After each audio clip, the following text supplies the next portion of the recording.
Hola jabatos y jabatas, ¿qué tal? ¿Cómo estáis? Vaya carnicería, vaya masacre, 2-8 en unos cuartos de final de la Liga de Campeones, y no estamos hablando de una eliminatoria a doble partido. Lo que acaba de hacer el Bayern es, una carnicería ante un Barcelona que hoy sí, finalmente, ya se puede hablar de final de ciclo. Yo hace tiempo ya que vengo avisando, hace tiempo que vengo diciendo que el emperador va desnudo. Si no, mirad el vídeo tras la victoria del Barça al Napoli, pero el Bayern lo único que ha hecho ha sido ponerle todos los focos a ese emperador que va desnudo, y le ha hecho ver a todo el mundo que sí, que efectivamente que no es ningún traje especial, que no le queda absolutamente nada al Barcelona. Pero bueno, vamos a analizar con la pizarrita las claves del partido. Imposible ir gol por gol, porque si no, no acabaríamos hasta mañana. Pero las claves, por dónde me ha llamado la atención a mí el partido en cuanto a los dibujos sobre el terreno de juego. Vamos a ello. Y la primera clave es la disposición táctica del Barça. Ya sabíamos, ya nos iban dando pistas de que Arturo Vidal iba a entrar por Griezmann, pero nos imaginábamos que el Barça seguiría con el 4-3-1-2, con ese esquema tan estrecho que utilizó, por ejemplo, ante el Napoli, ante el Villarreal, que parecía que se había asentado definitivamente. Pero no, porque lo que nos encontramos en la pizarra es esto. Arturo Vidal, en vez de jugar en la punta del rombo, así es como hubiera jugado seguramente el Barça con la disposición de partidos anteriores, es decir, Busquets, que regresaba, Sergio Roberto, De Jong y Arturo Vidal. Pero ¿qué sucede? Que el Barça intentó convertirse, todavía más, en el Atlético de Madrid. Te conviertes en el Atlético de Madrid. 4-4-2 plano, y como siempre se encargan de repetir los tótems del vestuario del Barça, no hay que jugar juntitos, hay que jugar abrigados, bueno, asesinando la ideología cruifista, pero esa es otra historia. Aquí el Barça estaba jugando 4-4-2 como el Cholo Simeone, con Arturo Vidal de hombre de banda izquierda, con Sergio Roberto banda derecha, y con Busquets y con De Jong partiéndose el mediocentro. ¿Qué sucedía aquí? Pues que como ni Messi ni Suárez presionan, te encuentras con un Bayern cómodo a la hora de sacar el balón, con un Bayern que obviamente al tapar, al meter a Arturo Vidal a hacer ese movimiento aquí, estás tapando, estás cubriendo mejor la banda, pero le estás diciendo al rival: soy inferior a ti. Y eso se lo puede permitir el Atlético de Madrid, si me apuráis. Se lo puede permitir el Getafe. Pero es el Barça. Y es Liga de Campeones. En fin. Y además, otro de los problemas que planteaba el Barça este sistema, aparte de que lo básico, que es que ya juegas con dos futbolistas menos a la hora de la presión, es que después el Bayern, con el sistema que utiliza Hansi Flick, con el 4-2-3-1, que tampoco es la sofisticación táctica personalizada, sino simplemente es aplicar conceptos de sentido común y de fútbol ofensivo. Conceptos como tener a dos hombres de banda bien abiertos para ensanchar a la defensa rival y generar huecos por dentro. Conceptos como siempre el reparto de tareas en los dos mediocentros. Thiago y Goretzka siempre escalonados, siempre Thiago ofreciendo la primera altura, pero Goretzka también moviéndose muy bien, a diferente altura, en diferentes zonas, en diferentes sectores del terreno de juego, para dar el pase con más profundidad si Thiago no está disponible. Y luego después, y ahora os enseñaré lo que más me llamó la atención del tercer gol del Bayern, la astucia de Goretzka también para moverse a la espalda de los centrocampistas del Barça. ¿Qué sucedía cuando el Barça tenía estos dos hombres que no presionaban y que se defendía así al Atlético de Madrid? Bueno, una de las cosas que más me llamó la atención es que a Busquets lo mandaron a la guerra, porque cuando salía Thiago con el balón controlado, una vez que el Bayern ya superaba la poca o nula oposición de Messi y de Suárez, al que le tocaba salir a presionar era a Sergio Busquets, ¿vale? Entonces, ¿qué sucedía aquí? Y es un problema enorme que se genera, además, en la jugada del 1-3. Es un ejemplo clarísimo. Fijaos en lo que hace Sergio Roberto en la jugada del 1-3. Cuando Busquets saltaba a Thiago, Sergio Roberto tenía siempre la misión de cerrar, de ir a cubrir la espalda y de dejar siempre, si tienes que seleccionar, obviamente el peligro está más por dentro que por fuera, y por lo tanto Sergio Roberto se tenía que meter hacia adentro. Eso lo iba haciendo cada vez que Busquets saltaba la presión. Pero en la jugada del 3-1 hay un movimiento inteligentísimo del Bayern. Se mete por aquí Perisic.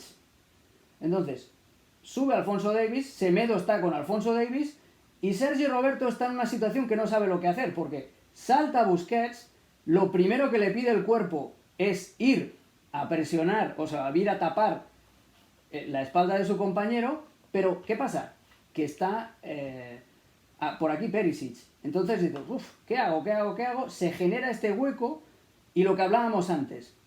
Müller se va y aparece Goretzka a la espalda, aquí, a la espalda de los dos mediocentros, aprovechando este hueco.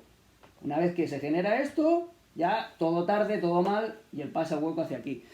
Ese movimiento primero de Goretzka inteligente, descolgándose e identificando el espacio libre a la espalda de los mediocentros, y después el dilema de Sergio Roberto que dice, ¿pero qué hago? Si es que salta Busquets, si tengo que ir a taparlo, dejo aquí a Gnabry solo. Sergio Roberto eligió marcar al hombre y por ahí se genera este hueco en el centro que aprovecha muy bien Goretzka con esa astucia para descolgarse también y colocar el pase de exterior. Es uno de los ejemplos muy significativo porque es gol, pero uno de los ejemplos de cómo el Barça no pudo ni siquiera mantener ese balance defensivo con las dos líneas de 4. ¿Por qué? Porque defensivamente el Barça juega con 2 hombres menos. El Barça está jugando con 9 en defensa y estoy incluyendo a Ter Stegen. Si ni Messi ni Luis Suárez presionan, ya pierdes toda la ventaja a la hora de incomodar al rival. Porque el rival ya se va a plantar en cancha propia, en tu propia cancha, y además sabiendo cómo manejar la pelota. Eso se lo puedes hacer a equipos que no tienen ni idea de qué hacer con el balón. Pero al Bayern le estabas dando un revólver cargado. Y pasa lo que pasa. Bueno, entonces, ¿cuál era el plan del Barça? Me podéis preguntar, porque si el plan del Barça era simplemente defender, hay algo que no cuadra, ¿no? Bueno, lo que quería el Barça era transiciones rápidas utilizando siempre la llegada, no el estar allí, sino la aparición desde atrás de los laterales del Barça. Cuando el Bayern, como durante todo el partido, tenía superioridad y se metía en cancha rival, tenía la defensa muy adelantada. El Bayern viaja juntos, están muy juntitos, pero están juntitos en cancha rival y van a ir a presionar, tras pérdida. ¿Qué intentaba el Barça? Pues intentaba aprovechar esta temeridad, esta audacia del Bayern de Múnich para meter balones al espacio para la carrera por las bandas, sobre todo. Semedo tuvo una, Sergio Roberto también, nada más empezar el partido desde aquí. El gol en propia portería de Álava es una carrera al espacio para Jordi Alba, también rompiendo desde allí. Es decir, sí que tenía un plan ofensivo el Barça, más allá de lo de siempre, de pasarle el balón al 10, al que sabe, pero ese plan era aprovechar las llegadas desde atrás de los laterales. Nada más, nada más. Ojo, que tampoco estuvo a punto de salirle bien. Hay un par de oportunidades en las que Alba pone centros, en las que Semedo y Sergio Roberto llegan, pero luego también tenemos que hablar de Luis Suárez. Anotó un golazo, pero era ya el 2-4, pero en la primera parte hay 2 jugadas en las que le meten un balón a profundidad precisamente desde la banda y no llega.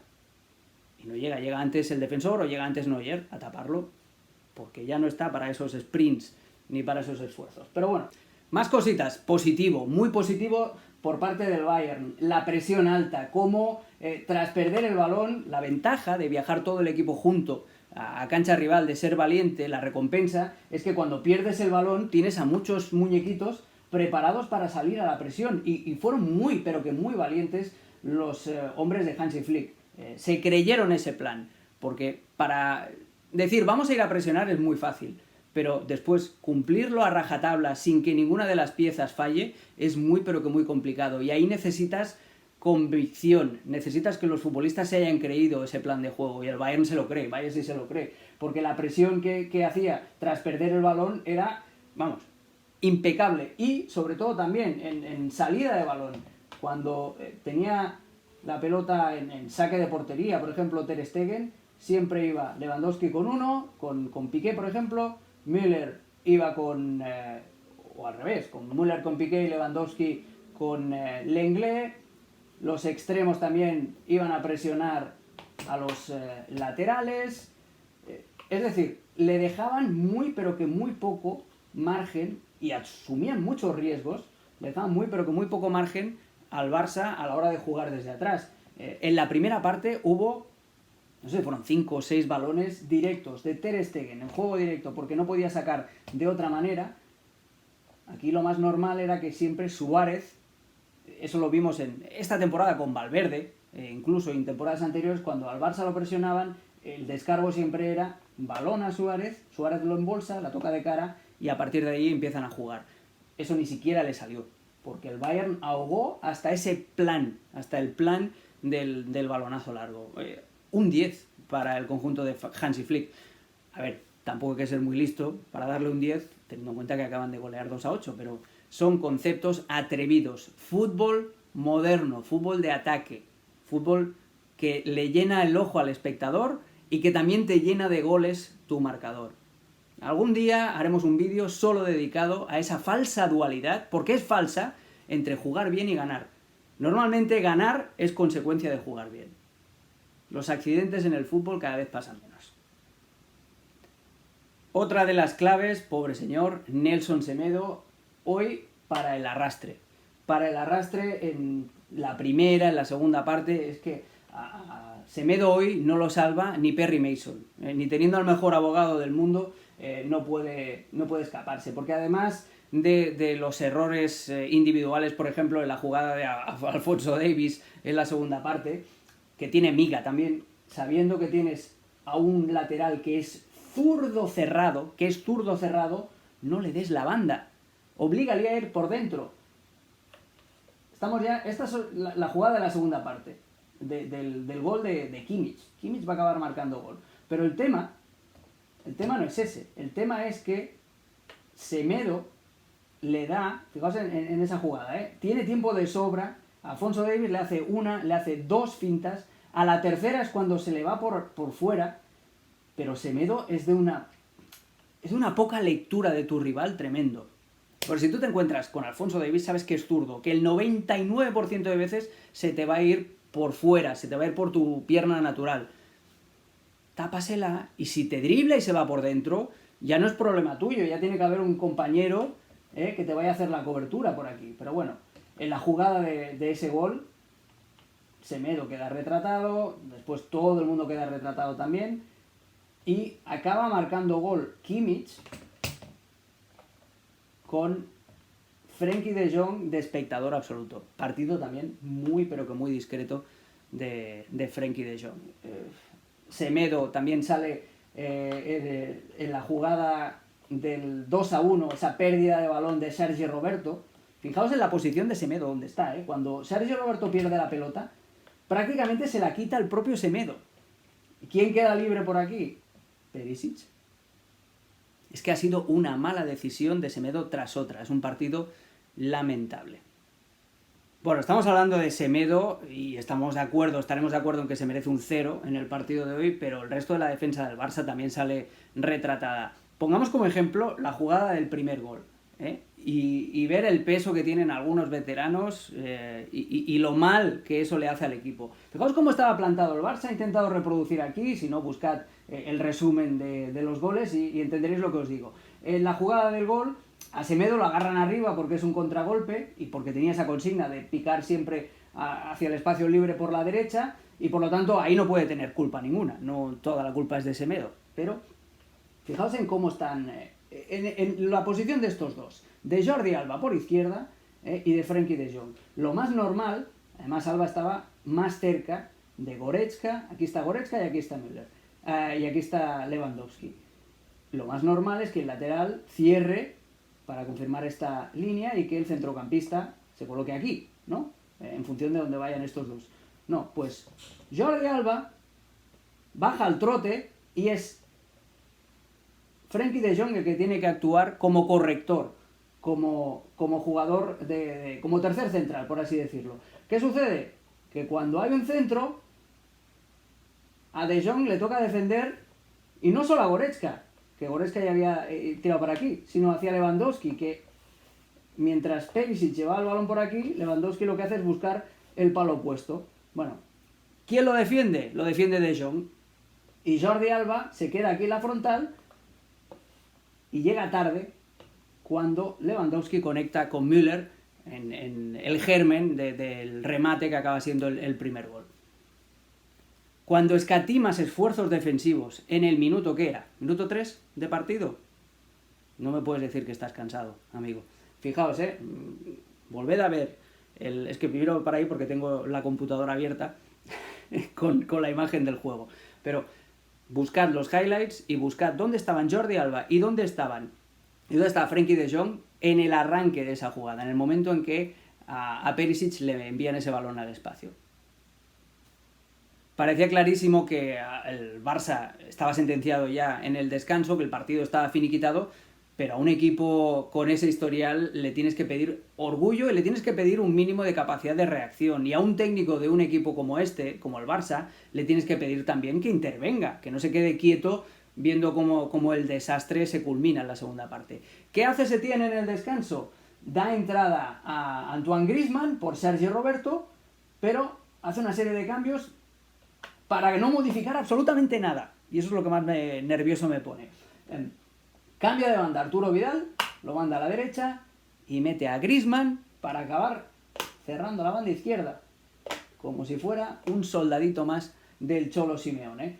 Sí, en ataque Griezmann tenía que dar amplitud y ofrecerse prácticamente como un extremo, pero en cuanto no tenían la pelota, que era bastante habitual, Griezmann aquí para que Messi y Suárez descansen. Pues hombre, igual el partido era para que Suárez no estuviera en el terreno de juego, igual el partido era para jugar con extremos, para acabar jugando como ya hizo al final, ya de perdidos al río. Cambia a Sergio Busquets, mete a Ansu Fati y acaba jugando con un 4-2-3-1